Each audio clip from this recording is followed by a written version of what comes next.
Walking out to a thunderous standing ovation overnight, Jimmy Kimmel returning to late night TV after a week off the air.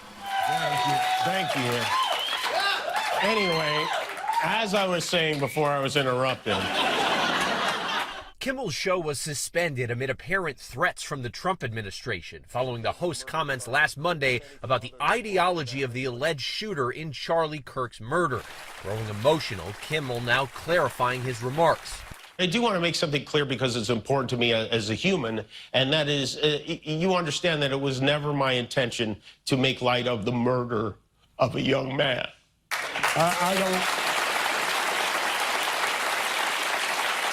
I don't think there's anything funny about it, nor was it my intention to blame any specific group for the actions of what it was obviously a deeply disturbed individual.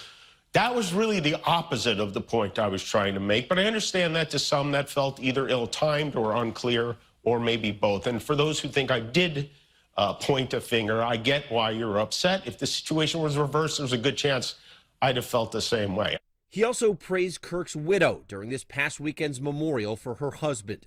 On Sunday, Erica Kirk forgave the man who shot her husband. She forgave him. That is an example we should follow. But Kimmel was also back telling jokes, taking a jab at President Trump. You almost have to feel sorry for him. He did his best to cancel me. Instead, he forced millions of people to watch the show. That backfired bigly.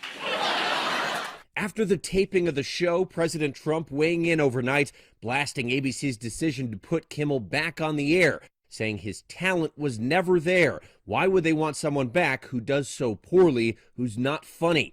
In a statement, Disney said Kimmel's show had been suspended to avoid further inflaming a tense situation at an emotional moment for our country. Kimmel shedding light on what happened behind the scenes. I was not happy when they pulled me off the air on Wednesday. I did not agree with that decision, and I told them that, and we had many conversations. I shared my point of view. They shared theirs. We talked it through, and at the end, even though they didn't have to, they really didn't have to. This is a giant company. We have short attention spans, and I am a tiny part of the Disney Corporation. They welcomed me back on the air, and I thank them for that. The host also thanked those who came out to support him, including his fans, his fellow late-night hosts, and even voices on the right.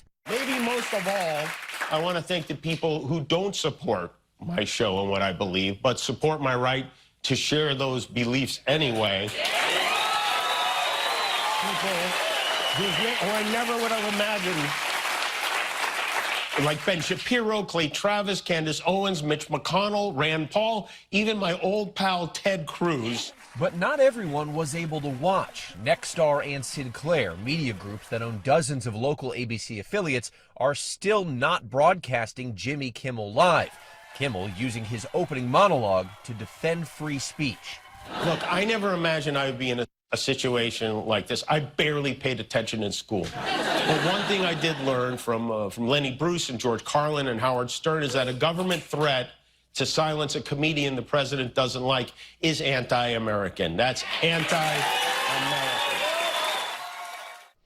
And Jimmy Kimmel said this situation is much bigger than him. He said his show is not important. What is important is we get to live in a country that allows us to have a show like this. Trevor Ault, ABC News, Los Angeles.